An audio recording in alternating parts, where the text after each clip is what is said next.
Je m'appelle Hervé Belliot, j'ai 48 ans, j'habite à Bangkok, en Thaïlande, Oui. depuis 3 ans maintenant.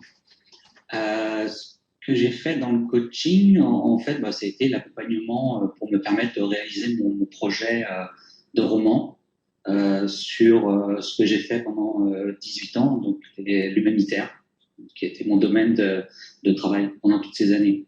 C'était au départ un roman presque quasiment d'inspiration autobiographique. Connu. En fait, il y a deux aspects dans le roman. Le premier, c'est effectivement celui-ci, c'est montrer ce qu'est l'humanitaire, mais l'humanitaire au quotidien, pas l'humanitaire avec ses grands principes et toutes les images que l'on peut voir à la télévision. C'est vraiment le quotidien d'une mission militaire.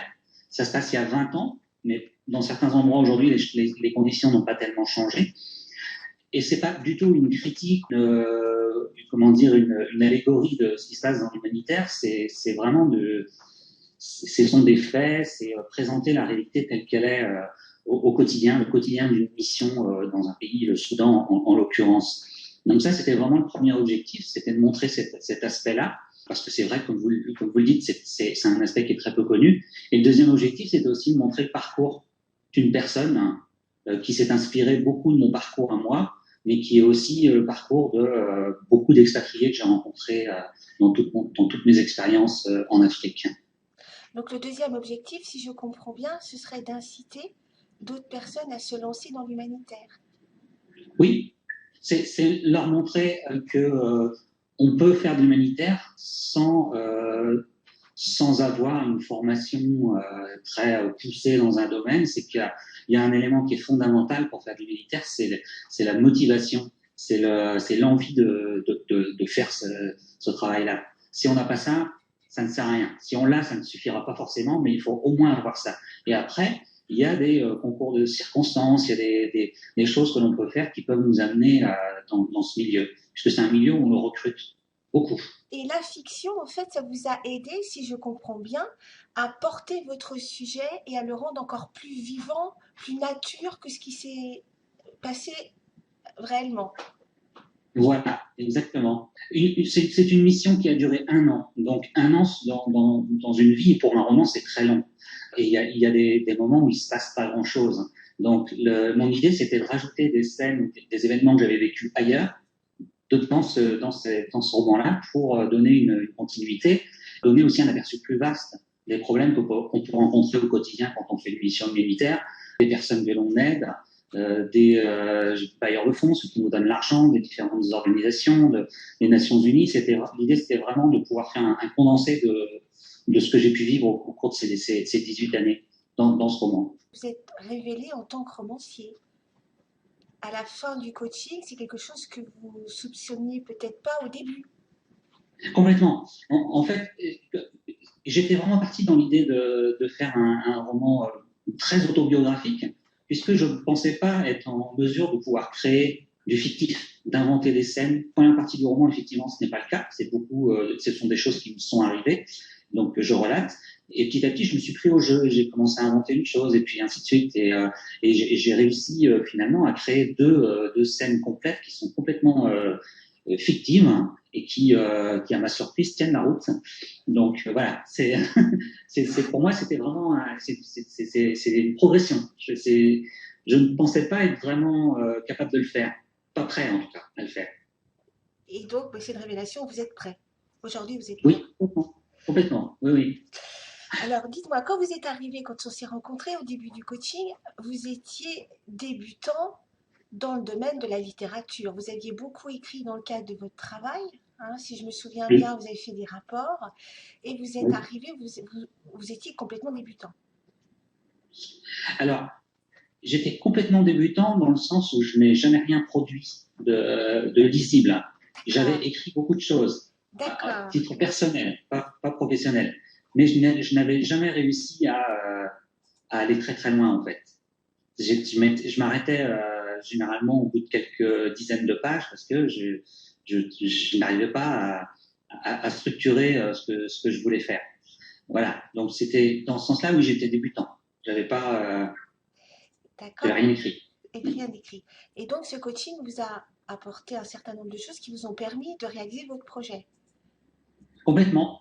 Moi, j'étais convaincu que pour être écrivain, il fallait avoir un don, un talent. Ça, pour moi, c'était une évidence. Et c'est pour ça que pendant des années, j'ai essayé. Je me suis mis derrière mon ordinateur et puis j'ai commencé à écrire des choses. Et puis je me suis rendu compte très vite que ça avait ses limites, puisque au bout de 20 pages, on se souvient plus forcément de ce qu'on avait écrit au début. Et donc il fallait un minimum de structure et un fil directeur. Donc il y avait forcément une méthode. Donc c'est ce qui m'a intéressé dans le coaching, c'est que j'ai appris à structurer le roman, à le voir dans son intégralité et après à le travailler par étapes. Ce que j'étais totalement incapable de faire avant. Donc voilà, si je dois ressortir une chose que le coaching m'a appris, c'est ça. C'est vraiment être capable de faire un projet de A jusqu'à Z. Et de pouvoir le réinvestir après. Ah, complètement. Oui, oui, oui, oui. Oui. C'est, pour moi, l'écrivain, il prend sa feuille, il écrit. Et puis, il finit son roman.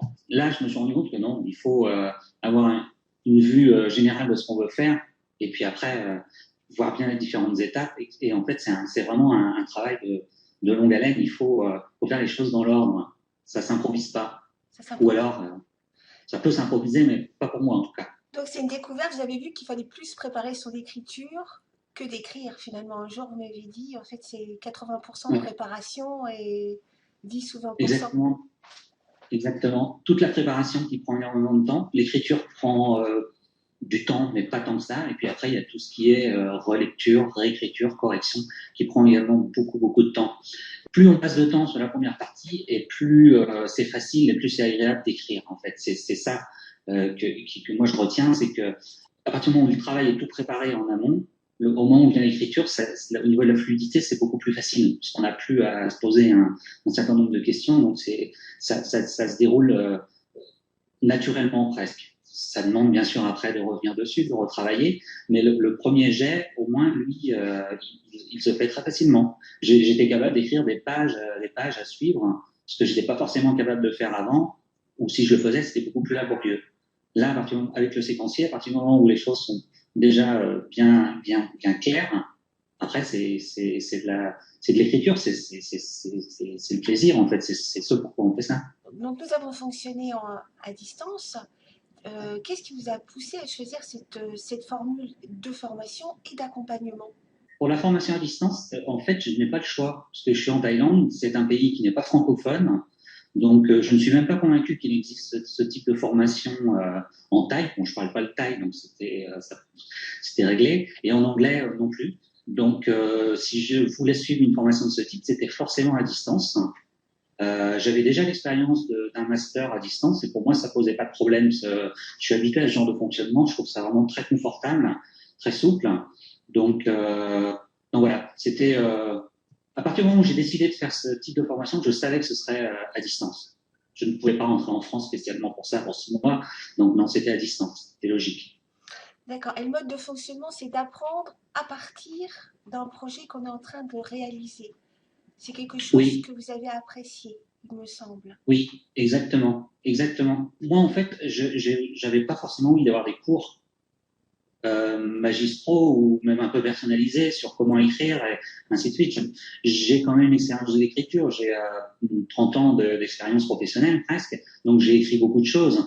Après, ce que j'avais vraiment envie de faire, c'est de travailler sur mon projet et que la formation soit adaptée à ce projet-là. On a fait d'ailleurs que ça, en fait. On a travaillé uniquement autour de ce roman et c'est exactement ce que j'attendais. Évidemment, ça m'apprend beaucoup de choses pour le reste, mais au moins, l'objectif final qui était de finir ce roman, ben, il est atteint. Et c'est le plus important. Donc au départ, on ne savait pas très bien, enfin moi-même, je ne savais pas très bien ce dont vous aviez besoin au niveau théorique et méthode. Donc ça s'est fait au fur et à mesure. C'est ça, c'est ça. Oui, c'est interactif en fait. Et ce que j'ai apprécié dans l'information, c'est que vous pouviez vous adapter au fur et à mesure à ce dont j'avais besoin. Je suis parti de zéro avec le séquencier, donc là on a passé beaucoup de temps et vous m'avez vraiment bien coaché là-dessus et bien comment dire drivé pour cet aspect-là. Après sur certains aspects de l'écriture où ça a été beaucoup plus vite, on a peut-être passé un peu moins de temps et puis on a repassé du temps ensuite sur tout ce qui était première réécriture et deuxième réécriture. Donc c'est l'avantage du coaching, c'est qu'on est vraiment le cœur, c'est le projet et tout se fait autour. C'est pas du tout abstrait. Vous m'avez étonné parce que vous avez fait ce coaching, je l'ai dit, très rapidement. Il était prévu sur un an et vous l'avez fait en 6 mois. 6 mois, oui, 6 mois. D'accord. Oui. Donc, Et c'est une oui, question de motivation aussi. Et puis bon, j'ai beaucoup de temps à moi puisque je suis entre plusieurs choses, peut-être en reconversion professionnelle si j'arrive à devenir écrivain. oui. Donc je voulais vraiment me focaliser là-dessus. Donc j'ai pris le temps qu'il fallait pour faire ça. J'ai la chance de ne pas avoir besoin de travailler en ce moment. Donc c'était l'opportunité vraiment parfaite pour moi de le faire sur un temps très très court, hein. D'accord. Et vous, donc vous avez écrit tous les jours? Oui, oui, Et oui, combien parce de... que ça devient un plaisir en fait. Ça devient vraiment un plaisir. C'est plus laborieux comme ça pouvait l'être à une époque. Donc on est content de se mettre à écrire. J'avais un gros problème de procrastination qui a disparu. Voilà. Et donc non, c'est vraiment un plaisir. Donc j'écrivais tous les jours et des fois pas beaucoup, en fonction du temps disponible. Des fois beaucoup plus longtemps. Donc c'est devenu une mécanique en fait, hein, une Hmm, mécanique plaisante. une mécanique plaisante. Donc c'est une grosse victoire, ça. Oui, complètement, oui. Oui, Hmm, oui, grosse oui. victoire. Est-ce qu'il y a des choses qui vous ont paru difficiles, compliquées, rébarbatives au cours de cette formation et de cet accompagnement? Euh, non, non, non, sur le côté rébarbatif, non. Le plus difficile, en fait, c'est soi-même, c'est la façon dont on travaille. C'est toutes les habitudes, les mauvaises habitudes qu'on a pu emmagasiner depuis des années et des années. Vous avez été patiente, c'est une bonne chose parce qu'il y a des fois des erreurs qui se répètent au bout de 4, 5 mois, enfin, des erreurs, dire des mauvaises habitudes qui reviennent. C'est plutôt ça la difficulté, en fait, c'est d'apprendre à désapprendre des choses qui pour nous étaient évidentes et puis en apprendre de nouvelles. Et c'est aussi, et ça je crois que c'est très important, c'est accepter que ce qu'on a écrit, c'est pas forcément quelque chose de formidable, qu'il y a des choses à revoir. Il faut accepter les critiques, hein, puisqu'elles sont constructives, hein, admettre que ce que l'on fait, c'est pas parfait. Et qu'en écoutant les critiques, on peut justement l'amener à quelque chose de beaucoup mieux. Et quand vous relisez, vous sentez que le texte a mûri et qu'il convient mieux à ce que vous vouliez faire. Complètement. Après, il y a un moment où il faut arrêter de le lire parce que là, je suis rendu à un stade où plus je lis et plus j'ai envie de changer plein de choses et je me dis non, il faut arrêter. Mais je, quand j'ai repris il y a 2 semaines maintenant la relecture complète du manuscrit, je m'apercevais de la progression au fil du roman. Le style au début dans les premiers chapitres et puis à la fin, c'est complètement différent. On voit l'évolution, ça a vraiment changé. C'est beaucoup plus fluide, c'est plus romancé, je dirais. C'est vraiment, on a autant le début me semblait un peu plus poussif, autant la fin, j'ai l'impression que ça coule vraiment de source et que c'est naturel.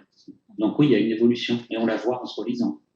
Donc aujourd'hui, vous êtes un petit peu obligé de reprendre le début pour remettre au niveau du texte, de lisser un petit peu la qualité ou...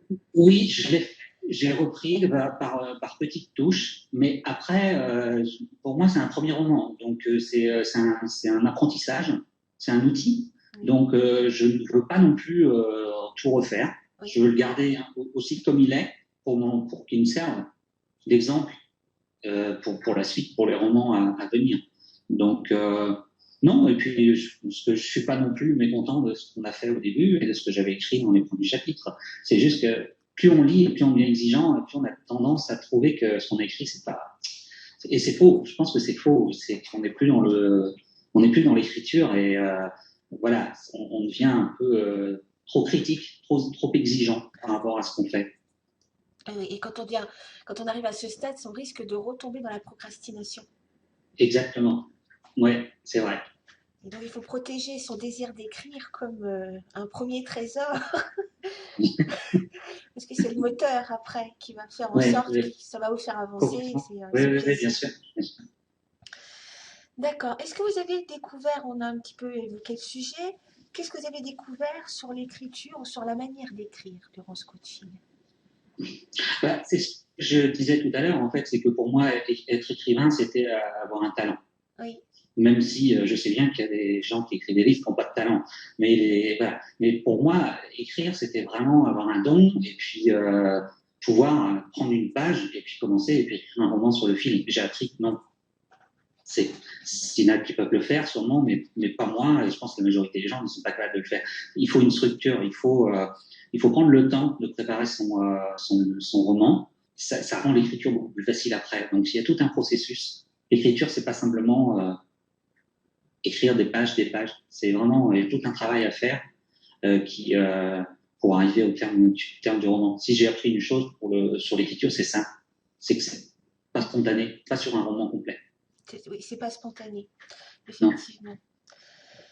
Est-ce que vous vous souvenez pourquoi vous avez choisi l'esprit libre? Parce que je suppose que vous êtes intéressé, vous avez pianoté sur Internet et vous avez vu d'autres Oui, formules, d'autres possibilités. oui, Qu'est-ce qui vous a oui. attiré et qu'est-ce qui a motivé votre choix?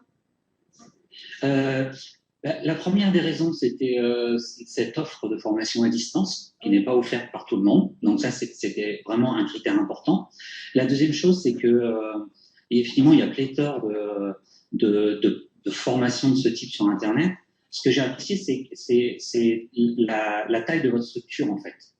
Moi, je ne voulais pas m'embarquer dans quelque chose de très grand où en fait on est le numéro temps et qu'on nous consacre 1 heure par semaine et que voilà, j'avais vraiment envie d'un suivi personnalisé. Ça, je vous l'avais bien dit au début. Hein. oui, Et par rapport à ce que j'ai vu sur votre site internet, j'avais vraiment l'impression d'une structure à taille humaine oui. en fait. Et je me suis dit voilà, je pense qu'avec ces personnes-là, on va pouvoir travailler sur ce que je veux moi, mais pas sur quelque chose de beaucoup plus de très très général. Donc voilà, c'est une des raisons qui m'ont fait choisir l'esprit libre. Dernière question. Et Et une chose, le oui, fait que vous soyez agréé pour la formation professionnelle, ça pour moi c'est aussi un gage. Hein. de sérieux et de suivi. Ah bien sûr, bien Oui, sûr. Oui, oui, je connais pas très bien le milieu de la formation professionnelle en France, mais j'imagine qu'à partir du moment où vous avez des agréments, c'est qu'il y a un cahier des charges qui est respecté avec voilà et moi, comme je vous l'ai dit, j'espère que c'est une reconversion professionnelle, donc j'avais envie de mettre tous les atouts de mon côté. oui, oui, oui, complètement. Voilà. C'est vrai qu'il y a peu d'autres organismes qui sont déclarés qui Ouais, abordent l'écriture comme étant une formation. Et l'Esprit Libre s'est ouais, spécialisé ouais, dans la formation du métier d'écrivain ouais, sur plusieurs d'accord. niveaux. Et bon, les autres, oui, soit ils donnent des conseils, soit une agence de conseil, ou alors des ateliers Oui, d'écriture, mais sans avoir cette démarche professionnelle, effectivement. oui, c'est ça. Les ateliers d'écriture, on en trouve beaucoup. Hein. Là, Oui. il y a l'embarras du choix, je crois, mais après, voilà, ça correspondait pas du tout à ce que moi je cherchais pour mon projet. Quel conseil vous pourriez donner à des gens qui sont intéressés, qui ont un projet comme vous et qui rencontrent peut-être des difficultés pour le mettre en œuvre? Quels sont les conseils que vous pourriez leur donner aujourd'hui? D'abord, faut pas hésiter à se lancer. Je crois que Oui, c'est une première chose. oui, Il n'y a pas de secret, c'est du travail, donc il faut commencer et puis travailler. Il faut accepter les critiques, être capable de les prendre. Les critiques ne sont pas là pour casser le travail qu'on a fait, c'est vraiment pour essayer de progresser. De la patience, vraiment de la patience, parce que même si j'ai réussi à condenser, c'est un travail de longue haleine. Voilà, et il faut s'investir, il faut vraiment le faire en s'investissant, parce que le travail, c'est le salaire qui le fait. Hein. C'est pas le coach, la coach, c'est un accompagnement. Je crois qu'il faut vraiment que la personne qui s'engage dans ce processus le comprenne.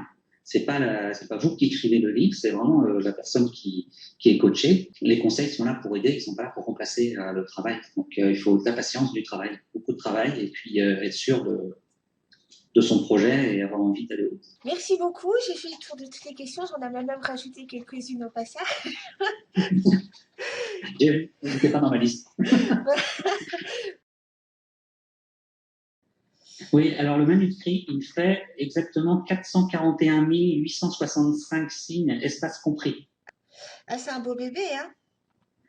Oui, finalement, oui, ouais, ouais, ouais, ouais, quand je l'ai imprimé pour faire une lecture et je suis reparti avec un truc comme ça quand même, hein, parce que je fais que du recto Oui, pour pouvoir mettre des annotations. Et oui, je suis reparti avec, bon, j'étais fier, hein, franchement, je vous le cache pas. mais oui. c'est vrai qu'après, c'est vrai que ça fait quelque chose quand même. Ouais, ouais, Oui, mais à chaque fois, je dis aux auteurs quand ils commencent, ça sera trop long de toute façon. Ils s'inquiètent parce qu'ils n'arrivent pas à ouais. développer. Mais je dis, mais à la fin, quand vous aurez le paquet, vous serez, waouh! Oui, c'est vrai. C'est que vous